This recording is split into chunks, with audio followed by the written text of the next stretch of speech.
بلدیہ وسطی سے پی ٹی آئی میں شامل ملازمین نے باقاعدہ پاکستان پیپلز پارٹی جوائن کر لی، یعنی کہ بلدیہ وسطی کے ملازمین نے Peoples labour bureau Karachi division کے صدر اسلم سمو، جنرل سیکرٹری حسین بادشاہ سے ملاقات کی اور اس موقع پر ان کو بتایا کہ وہ پیپلز لیبر بیورو کو جوائن کر رہے ہیں۔ اس موقع پر باقاعدہ بلدیہ وسطی کی سینٹرل کی آرگنائزنگ کمیٹی کا بھی اعلان کیا گیا، جس میں محمد علی بلوچ کو چیف آرگنائزر، منصور احمد صدیقی کو ڈپٹی چیف آرگنائزر، جبکہ دیگر ممبران میں ارشد متین، محمد اشفاق، محمد آصف خان، رانا محمد شعیب، رانا عقیل احمد، محمد ذاکر خان، محمد کلیم شیخ اور محمد انور کو ممبر آرگنائزنگ کمیٹی بھی مقرر کر دیا گیا۔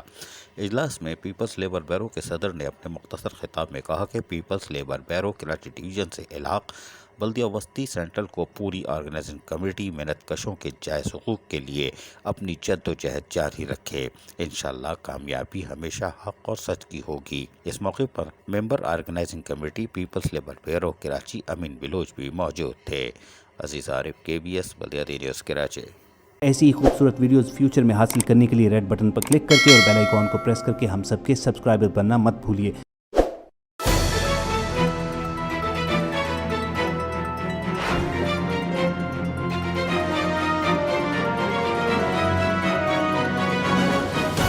KBS بلدیاتی نیوز۔